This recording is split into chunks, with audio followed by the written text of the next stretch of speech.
Bienvenidos a nuestro canal de Radio Internacional Televisión. Una vez más queremos tratar un tema de rabiosa actualidad, que se dice. Para ello contamos con un experto, que además es nuestro colaborador principal, Germán Domínguez, para tratar este tema, que es algo que le apasiona desde hace muchos años. Así que le damos la palabra a Germán para que nos explique un poquito este panorama un tanto oscuro, por decirlo de alguna manera. Bueno, esto de las pensiones, como decía, siempre es un tema recurrente. Cada vez que los presupuestos, cocinados por, digamos, sesudos padres de la patria, aireados por especialistas y opinadores varios, tienen que dictar sentencia de cómo cuadrar, digamos, ese sin Dios que son los presupuestos. Con la inflación por las nubes, una deuda pública impagable, oficialmente del entorno del 120%, pero que no se cree nadie. Es decir, la deuda en estos momentos es muchísimo más elevada. Una caída del PIB enorme como consecuencia de la pensión de la pandemia y de la pésima gestión que está haciendo nuestro gobierno actual, más que nada comparativamente con el resto de los países de nuestro entorno, que hemos tenido cifras casi del doble de caída del PIB. Un gasto disparatado en cualquier ocurrencia, por peregrina que nos parezca, así como una corrupción al por mayor, próximos a un incremento de los tipos de interés, que de alguna manera ya han comenzado con pequeños porcentajes, pero que se van a ir acelerando poco a poco, y que, dicho sea de paso, solo se afanan por comprar el voto y endosar su coste a la ciudadanía, pueden explicar que los bancos centrales impusieran tipos negativos, con argumentos mucho más que discutibles, pero que ahora se hacen ya insostenibles, si alguna vez lo fueron. ¿Y para qué hablar de esa compra de deuda descontrolada y sin límites por el BCE, el Banco Central Europeo, que en manos, pues es la receta perfecta para un suicidio colectivo sin paliativos? Porque esto de dejar abierta la espita del gasto sin absolutamente ningún control, que se hizo como consecuencia del tema de la pandemia, pues en manos irresponsables pues te lleva a gastar absolutamente en cualquier ocurrencia, como decía antes. Bueno, Germán, yo creo que estás exagerando un poco. Quizás porque estás deprimido con este tema, ¿no te parece? En fin, que esto es lo que tenemos y sin duda nos sitúa ante un panorama, yo diría que cuasi aterrador. Y como siempre que aflora cualquier gran desequilibrio, no hay partido, organismo, autoridad o comentarista que no encuentre la receta en el control de las pensiones, o sea, disminución de las mismas. Y como prueba, me remito al recorte de alrededor del 30% que los organismos internacionales impusieron a Grecia no hace tanto tiempo, en concreto en la última crisis del 2008. Es decir, que no estamos hablando de un supuesto, porque ya lo han hecho en la práctica. Pues no hay más que abrir también cualquier periódico, escuchar cualquier tertulia y todos apuntan a la citada receta, con titulares, pues más o menos catastrofistas. Los pensionistas cobran 15.000 euros más de media si el IPC sube un 7,2. Esto ya está un poco desfasado, pero es el titular de hace unos meses, o no muchos meses, de un medio. La revalorización de 11 millones de pensiones, que yo sepa todavía no estamos ahí, pero bueno, generará un gasto adicional de 165.000 millones. Se sobreentiende en un plazo determinado de años. La subida de 2023 seguirá repercutiéndose a los años siguientes para pagar a los pensionistas que sobrevivan. La pensión será de 2.300 euros en 2050 si la IPC sube un moderado 2,8 de media, bueno, etcétera. La troika saca la amarilla la reforma de las pensiones, se debe contener el gasto, etcétera, etcétera, y todos los titulares que ustedes quieran, y un día tras día. Bueno, pues a la vista de esta situación, yo voy a tratar de esbozar algunos argumentos que me parecen elementales, pero que lo hago esencialmente porque no es fácil escucharlos, o más bien no se escuchan nunca. Germán, ¿y cuáles son esos argumentos elementales a tu juicio? Primero, la seguridad social, para quien no lo sepa, es un organismo más del Estado, que cada día que pasa acumula un déficit más elevado, recurrentemente señalado, como ya he dicho, pero no tiene sentido alguno considerarlo de manera diferente a como se considera cualquier otro organismo o ministerio. Nadie habla del déficit del Ministerio de Defensa o del de Fomento, por citar solo dos ejemplos. Por lo tanto, hablaremos, o deberíamos de hablar, de déficit del Estado en general y no de la Seguridad Social, que más adelante comentaremos. La única cuestión es que la Seguridad Social tiene cuentas aparte porque, de alguna manera, cuando trabajamos, pues cotizamos para esas pensiones. Es cierto que de manera que es un sistema de reparto y los que cotizan ahora es para pagarnos a los que en estos momentos somos pensionistas, pero de alguna manera también hay que decir que el hecho de que hoy el Estado se endeude, que al fin y al cabo es una deuda que el Estado está generando frente a estas contribuciones, pues a mi modo de ver habría que considerarlo como cualquier otra deuda del Estado. Es decir, y nadie piensa, o todo el mundo cree, o así es la ortodoxia, que impagar la deuda no es propio de un Estado civilizado, aunque con frecuencia siempre hay algún Estado que incumple sus compromisos de deuda pública. Bueno, segunda cuestión. ¿Qué hay detrás de este señalamiento? Que yo creo que esto es importante. Pues si aplicando eso de que piensa mal y acertarás, solo se me ocurren, así a vuela pluma, dos cuestiones. Una, que los diferentes gobiernos necesitan crear el ambiente necesario para poder recortarlas cuando políticamente les sea menos perjudicial. Lo hizo Zapatero en su momento, lo siguió haciendo el señor Rajoy después. Si no recortaron, de facto recortaron porque dejaron una revalorización del 0,25% con una inflación superior, con lo cual de facto fue un recorte. O segunda cuestión, que hay fondos de inversión y de pensiones privados que lógicamente están interesados en que el sistema público sea mínimo, porque va en detrimento de los sistemas privados y por lo tanto del patrimonio gestionado y de las jugosas comisiones y salarios del sector. Es decir, de todos es sabido que los gestores de fondos de inversión, de fondos de pensiones, es gente que no juega con su dinero, pero tiene unos salarios absolutamente desproporcionados. Ojo, leí hace 4 días en algún periódico que los fondos de pensiones habían perdido de media en el último año un 6,5%. Quiere decir que la gestión es más que discutible. Pero efectivamente, cuando opinan determinadas cosas, están defendiendo su pan, además con mantequilla.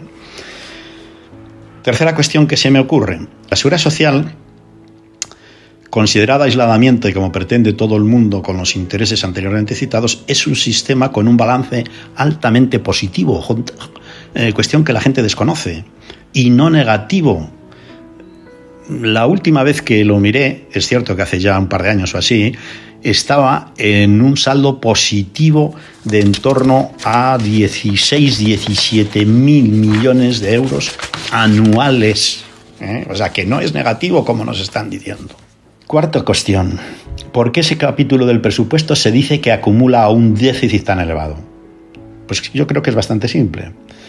Porque desde ese capítulo del presupuesto se pagan otras muchas prestaciones que nada tienen que ver con las pensiones contributivas, como puede ser la viudedad, puede ser la orfandad, puede ser el llamado ahora salario mínimo vital. Pensiones no contributivas, es decir, de gente que no ha cotizado o no ha cotizado lo suficiente, etcétera. Todo este tipo de cuestiones que yo no discuto, por supuesto, la viudedad, la orfandad, el salario mínimo, los accidentes, las pensiones no contributivas, yo eso no entro a discutirlo, eso sería objeto de otro capítulo, pero lógicamente no pueden estar en este apartado, digamos, del presupuesto, llamémoslo con propiedad. Debe de estar en otro apartado, el que sea del presupuesto donde les convenga más, pero no atribuirlo a las pensiones, porque al final, si lo analizamos, resultaría que solamente se hace en definitiva para quebrar el sistema, que por otra parte, insisto, de ninguna manera estaría quebrado. Dicho eso, este organismo, además, acoge en su seno a cantidad de de políticos que, bueno, han perdido sus puestos en los parlamentos, senados, múltiples organismos del Estado, etcétera, etcétera. Es decir, aquí hay muchísima gente aparcada que muchos de ellos ni siquiera van a trabajar, pero que cobran pingües salarios. No entremos ya en la cantidad de asalariados ineficientes. El que tenga alguna duda, que vea cómo le gestionan ahora las altas en sus pensiones. Desde esto de la pandemia ya ni siquiera puedes ir a las oficinas, pero está llena de, como todo organismo público, está inflado de empleados públicos. Quinto cuestión. Las pensiones, o dicen, las pensiones son muy generosas comparadas con otros países europeos. Pues yo diría que depende con quién se comparen, ¿no? Pero si los salarios en España son de los más bajos, no parece raro que el bruto de la pensión se aproxime al último salario, que por otra parte no es verdad. Desde los años 80, las pensiones máximas están limitadas, se limitaron. Es decir, que uno no cobra una pensión máxima, no la cobras en función de lo que cotizaste. Ya te pusieron un máximo que es bastante inferior. Vale. Es decir, que lo que cobra un pensionista una vez cumplidos los múltiples requisitos, que con frecuencia impiden cobrar un importe acorde a lo cotizado, pues es bastante inferior, ¿no? De hecho, hice unos números así un poco a la pluma, y la base de cotización máxima mensual en estos momentos creo que son 4.139,40 euros, y la pensión máxima serían de 3.289,05.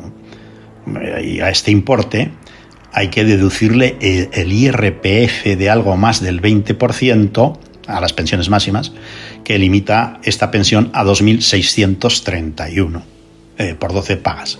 Bien.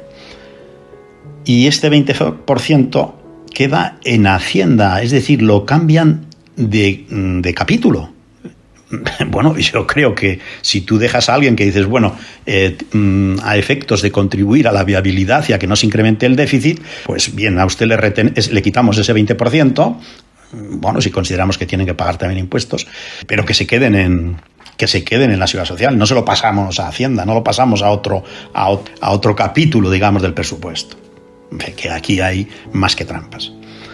Diríamos, ¿es esto ortodoxo? Sería el punto 6 que me he apuntado a ti. Pues tratándose de que para tener derecho a la pensión hay que contribuir, lo razonable es que cada ciudadano tenga su cuenta de lo cotizado y que el día que se jubile se devuelva una pensión calculada actuarialmente entre lo pagado y la esperanza de vida que tenga el día que se jubile. No se pueden o no se deben hacer donaciones a quien no ha contribuido a costa.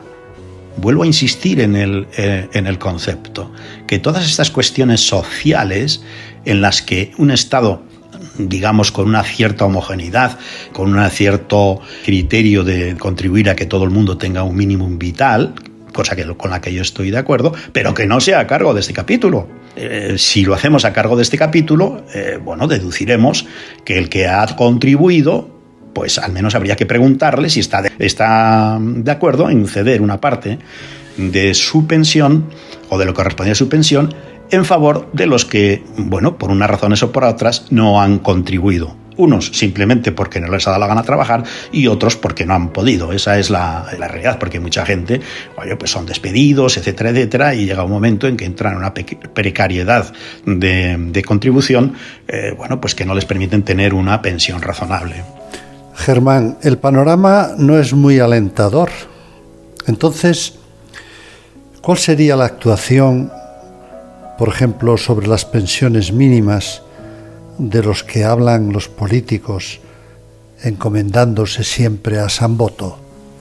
Solo subir las mínimas, porque esa es otra cuestión que, bueno, a la que están decididos, de la que hablan mucho los políticos y en la que al final nadie se opone. Bueno, pues a mí sinceramente no me parece justo, porque repartir discriminando a quien ha cotizado, lo primero es que discrimina innecesariamente, pero lo más importante es que desincentiva el esfuerzo, porque si al final se cobra igual habiendo cotizado que sin haberlo hecho, pues no parece que existan motivos importantes para trabajar y cotizar.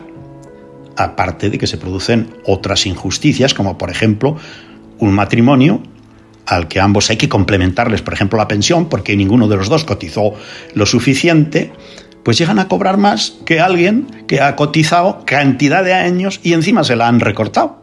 Por ejemplo, bueno, antiguamente, te bastaba con haber contribuido los últimos 15 años por la base máxima para tener la máxima. Y el que ha cotizado 40 o 45. Y el que los últimos 12 o 14 años, cosa muy frecuente, se quedó en paro. Y a lo mejor, pues sí, fue trabajando aquí, fue trabajando allá, pero ya cotizando muy poco y con la mitad del tiempo en paro, y resulta que cobra una pensión de la mitad, habiendo trabajado a lo mejor permanentemente 35 años o 38, y que le han quedado pues una pensión bastante disminuida porque en los últimos 15 pues no cotizó. Ahora esos 15 han pasado a 25 y algo se ha arreglado, pero yo personalmente considero que eso no va a ningún lugar y que hay que ir a ni siquiera a los 35, como he dicho antes, la totalidad de los años cotizados, ¿no? Germán, ¿y el otro problema de las pensiones de los, entre comillas, trabajadores del sector público? Son las pensiones extras, por ejemplo, de funcionarios. Bien porque así lo decide cualquier parlamento. No hace mucho leí que un parlamento X, en concreto era el andaluz del PSOE, pues cuando se jubilaban los funcionarios del Parlamento andaluz tenían derecho a una paga de 40 o 50.000 euros. Pero eso no es excepcional, se da con mucha más frecuencia, ¿no?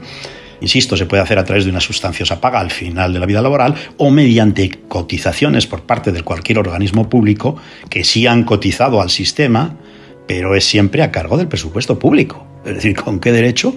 Y encima no es general para todos los funcionarios. Es decir, que hay una serie de funcionarios, porque están en determinados organismos, que tienen fondos de pensiones, entre comillas, equivalentes a los privados, pero son cotizados. Yo contra los privados no tengo nada. Es decir, cada empresa hace en su política social lo que le parece y crea fondos privados o lo que les parezca. Como han sido las eléctricas, los seguros, la banca, antes lo tenía casi todo el mundo, pero eso de alguna manera decayó bastante, ¿no?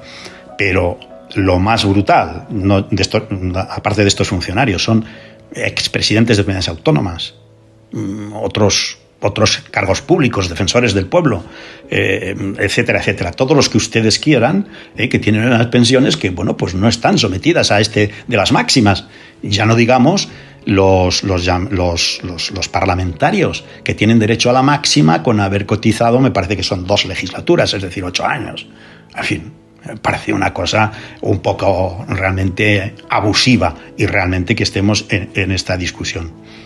Por último, en este apartado quiero citar, y no quiero que se me olviden, son los famosos organismos internacionales, que son públicos. Estoy hablando de la ONU, estoy hablando de la Unión Europea, estoy hablando del Fondo Monetario Internacional, el Banco Central Europeo. Bueno, todos estos organismos se nutren de fondos públicos. Es decir, la Unión Europea se nutre, o el 1% del PIB de cada país de los que estamos. Bueno, eso es lo que se contribuye. Pues con eso, aparte de vivir opíparamente y de pagar sueldos absolutamente increíbles, pues se generan unas pensiones, creo que es algo así como del 3% de lo que ganan anualmente. Con lo cual, bueno, yo tengo el caso que conozco a algunos amigos que, bueno, padre de alguien que es un buen amigo, y su hija y su yerno trabajan en la Unión Europea, estaba escandalizado porque con 45, 48 años se quieren ya jubilar. Todavía no han llegado, les faltan algunos años. Se quieren jubilar porque, claro, han generado unos derechos pasivos de pensiones realmente enormes. Bien, nadie habla de esto. Todo eso aparte de que esta gente es la que después recomienda todo el día, un día tras otro, el tema de la limitación de las pensiones por inasumible. Ojo, que hay determinados sitios, pueblos, ciudades, etcétera, por ahí perdidos en la Unión Europea, que si tú como exfuncionario europeo te empadronas allí, estás exento de impuestos. Ojo, el tema es tremendo, ¿no? Entonces, ¿de qué nos está hablando toda esta gente? Bueno. Entonces, Germán, la pregunta sería, ¿y cómo equilibrar ese presupuesto? Si se quisieran hacer las cosas bien, hay mucho por donde empezar, sin necesidad de recortar pensiones, porque está claro que después de mi discurso yo estoy de acuerdo por una vez con lo que está preconizando este gobierno, que seguramente no lo hará, que será revalorizar con la inflación. Pues incluso se podrían reducir las cotizaciones, cuidado con lo que voy a proponer, las cotizaciones de lo que están muy necesitadas las empresas, que soportan una carga comparativamente desproporcionada con respecto a muchos de los países de nuestro entorno y que les dificulta competir. Esa es la puñetera realidad. Luego hablamos de empleo. Bueno, claro, es que crear empleo aquí en España no es fácil porque hay muchas más cosas. El coste de la energía es una de ellas, que no es nuevo, ¿eh? El tema de la energía no es nuevo, no es tan disparatado como ahora, pero no es nuevo. Pero este es otro. Hay muchas más. En fin, no es el caso del que ahora queríamos hablar, o del que estamos hablando, pero el tema es clarísimo. Realmente bajar las cotizaciones sociales sería de una gran ayuda para muchísimas empresas, porque no olvidemos que creo que es el 28% o el 28 y pico por ciento de la base salarial lo que la empresa cotiza por cada uno a la seguridad social. Bueno, entonces, de entrada, yo propondría así algunas cosas sin ánimo de ser exhaustivo. Pues la primera cuestión sería externalizar la gestión, eliminando políticos y funcionarios. A mí me parece que, bueno, por supuesto es una cuestión pública y tendría que haber un control público sobre unas bases X, pero cualquier empresa privada lo haría por una cuarta parte de lo que hoy se gasta. Esa es la primera cuestión. Estamos hablando de muchos decenas o centenas de millones. Vamos a ver. La siguiente cuestión sería que toda ayuda diferente a la pensión contributiva debería de salir del sistema de pensiones. Si se quiere mantener ese esquema individual, ¿no?, de la llamada seguridad social. El otro punto que yo aportaría es que la pensión debería de ser matemáticamente proporcional a la esperanza de vida, independientemente del momento de la jubilación. Es decir, imagínense que un señor decide que a los 40 años no trabaja más. Bueno, pues resulta que hoy a lo mejor no tendría derecho prácticamente a nada, pero es que ese señor trabajó desde los 17, 18 años. Es decir, que ha cotizado 20 y tantos años, tiene ahí una esa acumulada. Bien, pues el día que llegue en el que se permita que cobres, bueno, esto habría que ver cuándo podría hacerse tal, pues no le tocarán 2.000 euros, a lo mejor le tocan 300 o 500, los que sean, pero son suyos. Bien, la cuestión es que más has cotizado, más tarde te jubilas, menor esperanza de vida, pues más pensión y viceversa. Si has cotizado, te jubilas antes, si has cotizado menos, si tienes más esperanza de vida, pues cobras menos. Ya está, punto y final. No hay por qué realmente quitarle a gente que cotizó 10, 15 años, quitarle lo que fue suyo, y porque los cotizó al principio y no al final. Bien. Últimamente se ha hablado de que el 25% del presupuesto del Estado se derrocha. Eso, bueno, lo ha publicado mucha gente, muchos medios, ¿no? Y con ese derroche, yo diría, de verdad es un problema el incremento de las pensiones. Estamos hablando de muchos miles de pensiones, de euros. Imagino que en ese mal gasto no se incluyen las distintas partidas que van a los llamados ya chiringuitos, ¿no? ONGs varias. Yo tengo que decir que hay ONGs, hay fundaciones, hay cosas de estas que todo aquello que les entra en sus cajas lo gastan adecuadamente, pero hay otras muchas que realmente son una estafa. Es decir, que han aparecido por ahí que a través de ONG se financian múltiples partidos terroristas, que se financia, por ejemplo, no sé qué organismos cubanos que tienen aquí creadas, no sé si 2.000 o 3.000 ONGs de distinta naturaleza y realmente son tapaderas, en fin, etcétera, etcétera. Bueno, pues en estos pequeños chiringuitos se van cada año del orden de 15 a 20.000 millones de euros. Cuidado, porque es que aquí a estas ONGs contribuyen ayuntamientos, contribuyen comunidades autónomas, contribuye el Estado, contribuye todo el mundo.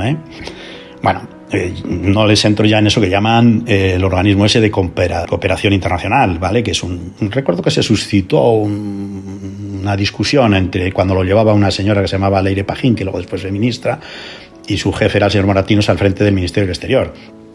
Pero vamos, esto nunca ha sido un ministerio transparente, y yo les insisto, entonces hablamos de 7, 8 mil millones de euros anuales. Piensen que esto de cooperación internacional es un asunto que cuando el dinero salta a la frontera no es tan fácil fiscalizarlo. ¿Qué les voy a contar de los créditos a países del tercer mundo? Que por lo general, bueno, pues yo no lo veo mal, esas obras que hacemos internacionalmente, pero como la mayoría de ellas no son viables desde el punto de vista financiero, pues los garantiza la CESCE, la Compañía de Seguro de Crédito a la Exportación, que digámoslo es un Ministerio de Hacienda. Bueno, pues de ahí vienen el que luego de vez en cuando ustedes ven que en función de las afinidades, normalmente son son países insolventes, Cuba, Venezuela, etcétera, pues nosotros le perdonamos esa deuda a 2.500, 3.000 millones, y esto le insisto, esto lo hacen todos los gobiernos y tal. Bueno, pues yo creo que serían unas cifras que bueno, usted no puede estar hablando de pensiones cuando malgasta por esa vía cifras tan enormes, ¿eh? Bueno, y si hablamos, por ejemplo, de los organismos triplicados, de la cantidad de parlamentos que tenemos, yo no es que esté en contra de las comunidades autónomas per se, pero bueno, si fueran algo, digamos, razonable, pero tener ahí todos esos parlamentos con esos miles y miles y miles de funcionarios, bueno, para discutir si la caza, si la pesca, si los cortafuegos, no sé, realmente si vale la pena tener todo ese tipo de chiringuitos y que fueran direcciones generales a nivel estatal y bueno, y que se adaptaran al tema local en función de las diputaciones o de quien fuera. Pero vamos, es que ahora, en fin, es una orgía de gastos.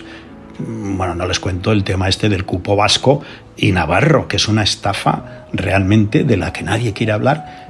Y no lo entiendo, los socialistas vale, porque acaban gobernando siempre en connivencia con toda esta gente que gobierna en estos sitios, con estos nacionalistas, pero ahora los partidos de derechas que no se jalan una rosca, entre otras cosas, porque del País Vasco los echaron por presión de ETA, todo el mundo que podría votar a un partido de derechas se tuvo que marchar, y estamos hablando de cientos de miles de personas. Pues no entiendo que los partidos de derechas callen con esto y que no hablen de revertir el invento este. Bueno, ¿por qué motivo del Estado en la Comunidad de Madrid, y en la mayoría de las comunidades es parecido, tengan derecho o se lleven en torno a 2.500, 2.300, 2.600 euros por ciudadano, y el País Vasco se lleve cerca de 9.000 millones por tal, a través de una serie de esquemas que tienen, a través del IVA, etcétera, etcétera?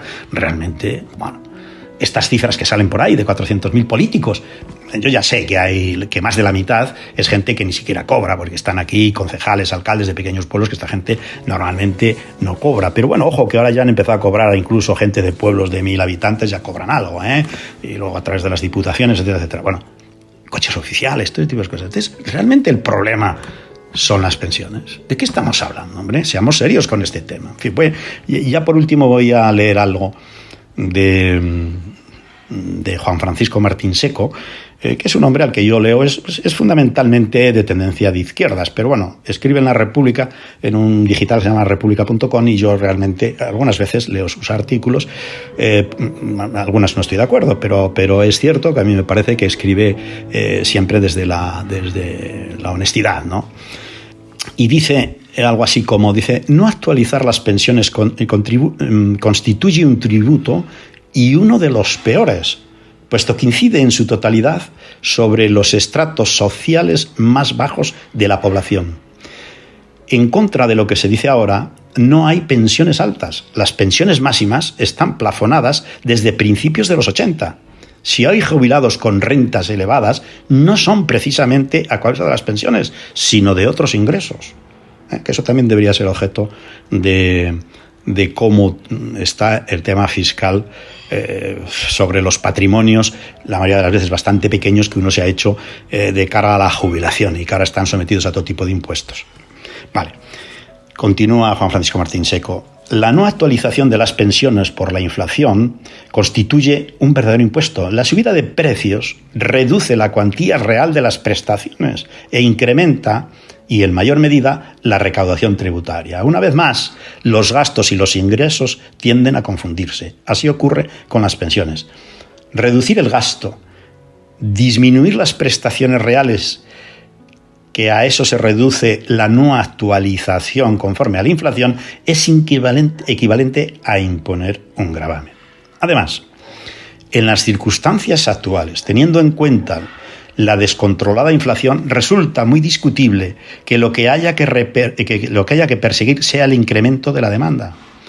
El problema número uno y el mayor peligro radica en la subida de los precios y especialmente en su diferencia con la de otros países. Parece que estamos en presencia de una inflación de costes y además importada a través de la energía desde el exterior, que posteriormente se ha trasladado al resto de los sectores económicos y corre el peligro de hacerse crónica.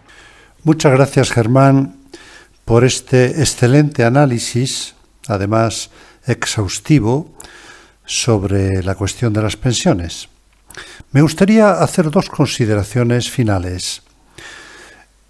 La primera es que las pensiones, lógicamente, forman parte del gasto público.